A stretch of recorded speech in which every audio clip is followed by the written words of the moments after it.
บายดีเด้อพี่น้องสวัสดีตอนก่อนชี้แจงเนาะเขาสิเอาผักโม่ไปแจกอีกฝั่งแม่ยายบัดเนาะเป็นกำลังสีเดี่ยวหอนได้หามปฏิ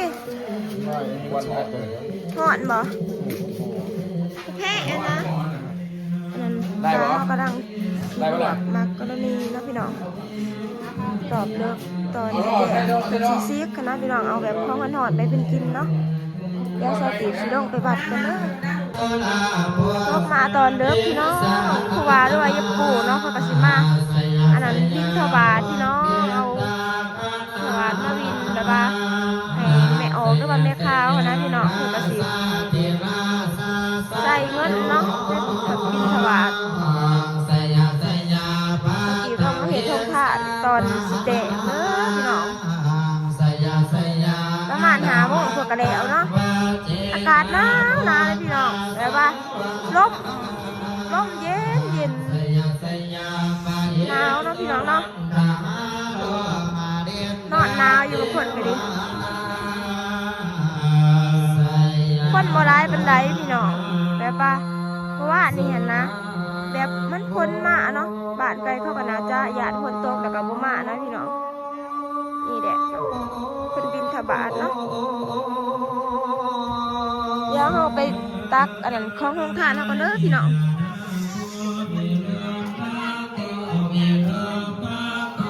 ตื่นแต่เช้าพี่น้องแถมสิบ่ได้นอนแล้วก็นอนบ่หลับลงมาย้ายของห้องทานเรากันพี่ต้มก็ทำนี่พี่น้องหมอใหญ่พี่ดอกแล้วหมอหนึ่งนอนยังอีกจักหมออยู่กันอีก2บ่พี่น้องไปตัวเสียไปดิแบบของหอนๆนะให้เป็นกินตอนเพิ่นหิวตอนเลิกเนาะมันกันนะจะแห้งขึ้นมีหมักโม่น้ำเด้อพี่น้องในเครื่องปรุงเนาะเบิ่งบาซูพี่น้องบาซูกระโดดมาคือกันเนาะกินบ่อะไรในนอนอยู่วะจ้าอันนี้นอนมารับเลยซุกเก็ดกระเปียกเข่าพี่น้องกระเปียกเขาจะเห็นเนี่ยแก่แล้วของข่อยอันนี้นะ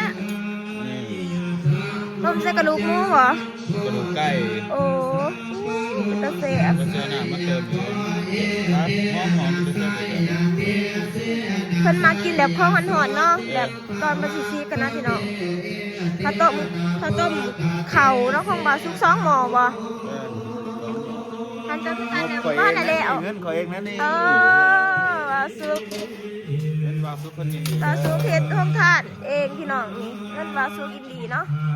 ต้มข้าวเปียกข้าวเพิ่นดีบ่ดีมาก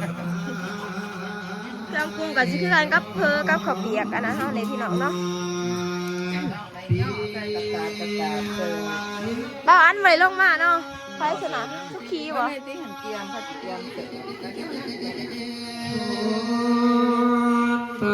แต่พี่น้องสาวตีบสิไปลองสิบเขาเปียกว่าซุกป้าแน่ถวยหนึ่งแน่จ้าของชุดดอกเคยไปท่านอยากยาซื้อน้ำปลาซุปให้ปลาซุปก็ตักป้าพี่น้องมันสิมักขึ้นไว้แล้วนี่เขาต้มเขาเนาะไข่ไว้นะแบบเขามันขึ้นมันอืดในน้ำมันสิบ่มีตอนเลิกพี่น้องปลาซุปของผักเขาเนาะยาสิเอาเองบ๊อบปุ้งหลอกชุดบ๊อบปุ้งหลอกของเกชุดจ้าพอแล้วหอนพี่น้องเรียนอยู่นี่ก็ได้มั้ยเดี๋ยวเบาใหม่มันร้อนไปสู้น้องจะมาเป็นตาแสบแท้เลยหม้อบักใหญ่นึงข้าวต้มข้าวเปียกเนาะข้าวเปียกข้าวต้องทานตอนแจงพี่น้องสาวฟอนได้นอนอยู่บ่นอนอยู่แต่นอนบ่หลับได้ยินเบิดรับตาไว้ซื่อ ไปพี่น้องเดี๋ยวมาเห็ดซอยกันก่อนเด้อจะตักโมใส่จานเนาะถ้าหยานบ่พ่อบ่เอาจีกล่อง ใช่แบบคนอ่าน โอ้ ยิ่งอ่าน ได้อีกหมอพี่น้องต้มกรณีเนาะ2 หมอต้มกรณีมี2 หมอ มันยอดจ้ะจะที่พื้น นี่มากโม่ของหวานแล้วก็มีน้ำบานน้ำเด้อพี่น้องห้องทานเนาะอันนี้หมอใหญ่หนึ่งเนาะ2 หมอต้มกรณี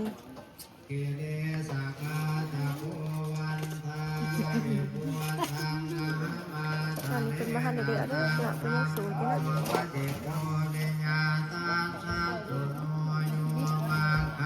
เราได้เปิดแดงมาเด้อพี่น้องเลยมาถ่ายให้เบิ่งพี่น้องบรรยากาศในงานเนาะ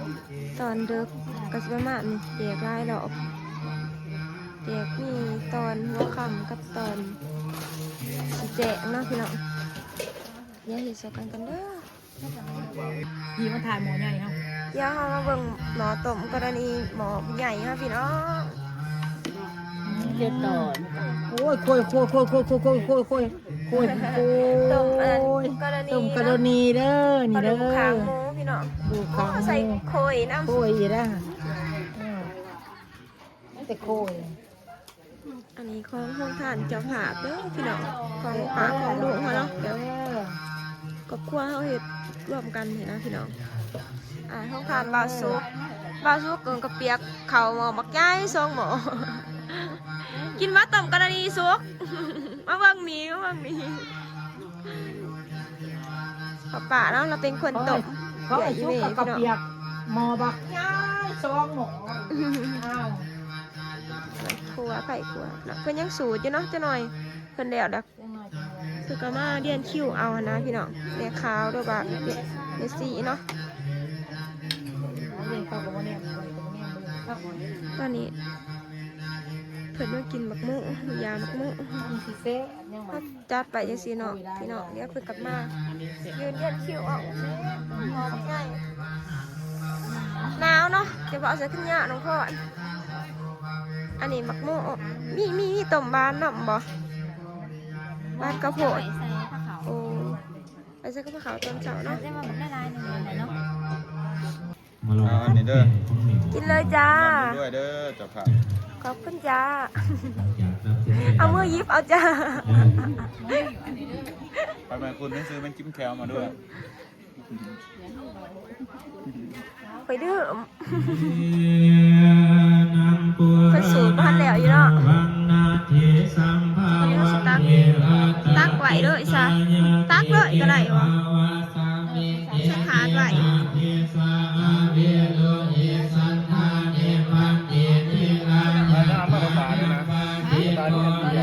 โมโมฮันเด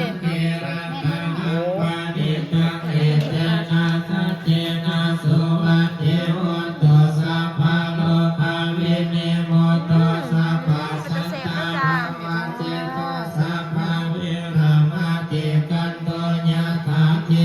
ะพี่น้องเนาะสิประมาณนี้ของทานบ้านเฮา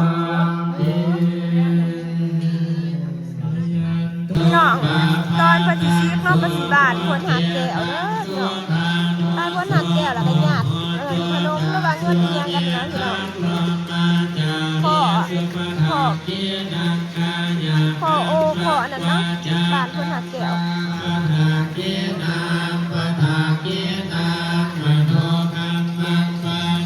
ท่าน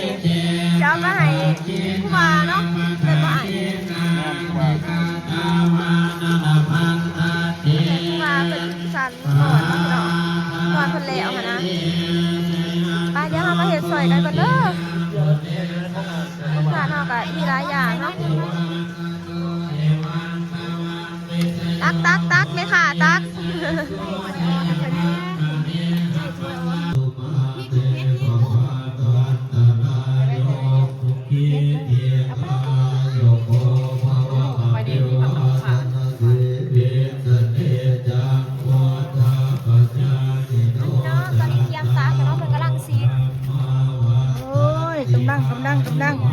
กำลังเสิร์ฟอาหารเด้อ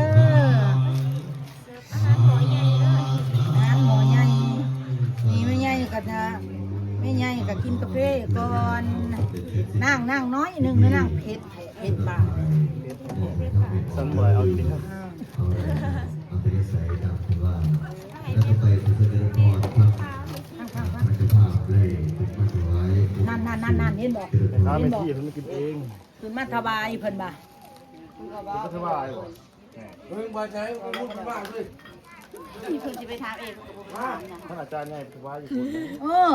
เอาใส่ผ้าไป ครู เบิ่ บาง ท่านครูบวงครูบาน้องมาพี่ คนก็ว่าไม่ถวายค่ะ เอาไปแม่มึงจ้ะ แล้วก็ไป เมื่อวานก็มาถามแก เพิ่นบอกว่าให้เจ้าภาพให้มาถวายอาหาร รวมกันสัตว์ อาหารก็สิเป็นของกินเห็นพี่น้อง ว่าพระหมอท่าน แสดงว่าแม่อาจารย์เข้าตักตัว เอ้ยผู้ใหญ่เพิ่นได้สิมาอ่ะ แม่แม่ใหญ่หมอ เอาบวงใส่ลูกเอาบวงใส่สิใส่อยู่บ่ได้บวงค่ะพี่ลูกค้าอยู่พี่ตุ้ม เอาดูห้องล้างนี่ไปที่ เขาก็เราเองแล้วก็ให้คนนั่งบุกเราอีกก็นั่งบาป ไม่เจอคนนั่ง แกไม่รอพ่อตอนเพื่อน ไปมุ่น อาจารย์ก็แจ้งยอดเพื่อนดีเด้อสนับสนุน สรุปแล้วมันน้องมาพี่บ่ นี่แกว่าจะสาม ตอนนี้แม่ค้าบัญชีเขาเลยพี่น้องเพิ่นสิมาเอาตบกันอันนี้เนาะได้กินแบบว่าห้องทองกันฮอดกันอันนี้เลยไฟอยากมาเอาเลยบาซุกขนาดเขาเปียกเลยบาซุกขายดีแล้วพี่น้อง กล้วยมึงออกบ่ เชะ นี่เด้อนี่เด้อพี่เอาตัวเดียวเขาเป็นเนี่ยสุดเสียได้พี่น้องเอาเป็นกระจีบแบบกระจีบเอา ตัวยางไกลนะตัวยางเราใส่ตัวยางแต่เขาจับโซ่มือ จับสิตัวนั้นเอาอันกามันอัดไว้ เอาโลดเอาโลด ได้ไปโลด เอาเราไปทัน เอาเลยก็ได้บุญน้ำเจ้านี่ก็ได้น้ำครูบานี่ ก็น้องเพิ่งกำลังซี อะไร นี่ อะไรอัดไป เขาตักใส่ใหญ่ก่อนนะ มันอันนี้จะเก่งตาผมมีสอนนี่ก็อยู่ข้างหลังผ้าแล้วคุณยังไม่มาคนผ้าของมือเป็นสอน จะเริ่มพ่อเด้อทำในเอาเด้อได้ได้ไฟของทำในที่ตู้ ขายดีพี่น้องตบกัน คนที่ซื้อคนเก่าเขาได้ซื้อจากเจ้าตัวใด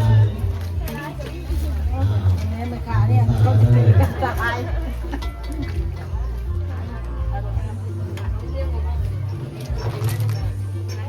สิเว้ยแล้วว่าค่ะ เด้อมาเด้อกินข้าวเปียกเด้อกรณีข้าวเปียกก็มีบัดใบก็มีบัดเนื้อก็มี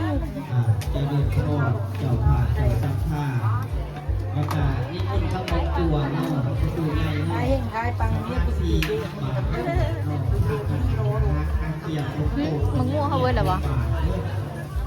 ดูปากนะครับสถานที่ต่างๆจะไปที่ไหนเดี๋ยวเรื่องชอบไปให้เจ้าเลยชอบไปเลยครับ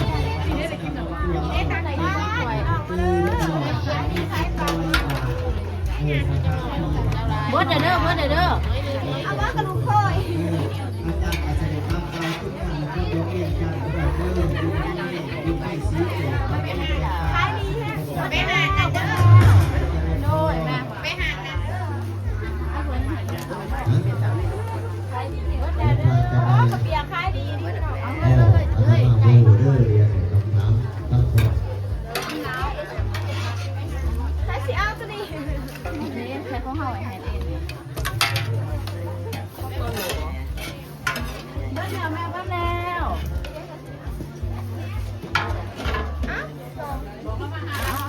หายคุณเด้อหายคุณดีไป คุณเด้อต้มข้าวเปียกแล้วพี่น้องโอ้เขาขายดีแห้งบาซุกมาตักเต็มมันเลยเบิดเลยพี่น้องหมอมาใกล้ห้าเบิดเจียงแสะได้กินผูคนเด้อไหมคะเมซี่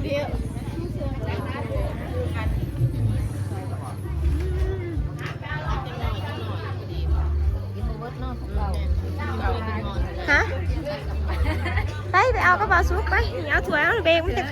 ใหญ่มันจะแข็งไปสิป้าไปไป เอาวะเขาเสียไปหายนี่ เอาก็เอา นายยันถวยว่าพอเอ็นค่ะอันนี้เว้ยก่อนถวย ฝากแล้วมาเขาตักลาย เอามาเด้อผู้ใดอยากรู้ทราบ พี่น้องเขาสิมาเอาข้าวเปียกเขากระเป๋าสุกน้องพอดก็อยากเอาน้องพอดขายดีแห้งเนาะเปียกเขาของการบาสุกพี่น้อง สาวพ่อข่อยได้เป็นคนเก่ง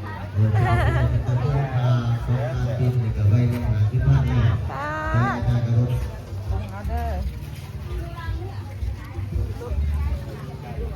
ตรงนี้ได้เหรอ มาเด้อขับเปลี่ยนใจเด้อ แซ่บว่าน้องพอด ไม่ต้องปรุงก็ได้ มันหนัวเนาะ ก้อนจะกินได้เขากินยำ ใช่ เสาร์ก็ต้อง นี่ ปรุง พี่ ก็ ก็ ได้ ได้ไปน้องมากินเขาวกันเนาะหยาบเจ้าซุปนัวแห้งเนาะอีพ่อมาตะปรุงก็ได้ เออ นัวเหรอนัววันหาโลก เสือบักซุปเดือดเป็นนัว โอ้แม่ ป้าแสบไปที่ซุปเลยหน่อยแห้งมาตะปรุงเบ้างมาเบ้างหมอแล้ว เกี่ ปะ ยงละตี อ๋ออย่างแสะเลยหมอที่สองเลย ขนาดยังลายอยู่นั่นเพิ่ง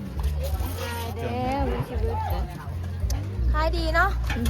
ไหลบุญร้ายไหลบุญร้ายบ่ซุปแขกคนกินคู่คนเลย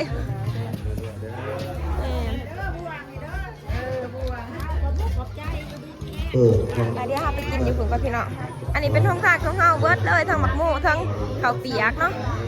ตบกรณีพี่น้องกินเองจะค้อนกินเองมานี่แจกเลยพี่น้องตอนนี้เนาะ ก็ตัดได้ไปเลย แม่ค้าเมซี่เป็นเมื่อบ่แล้ว การศึกษาทุกคนนี่ แกะไปแต่เนาะแม่ค้าเมซี่เป็นตะกับไปเลย ได้มาพูดอีก ง่ายยัง ผู้ทาที่ญี่ปุ่น เบิร์ดเดี๋ยวดิ ว่าถูกว่าบอก ตัดไป เอา ใส่ เลยแล้วไปใหญ่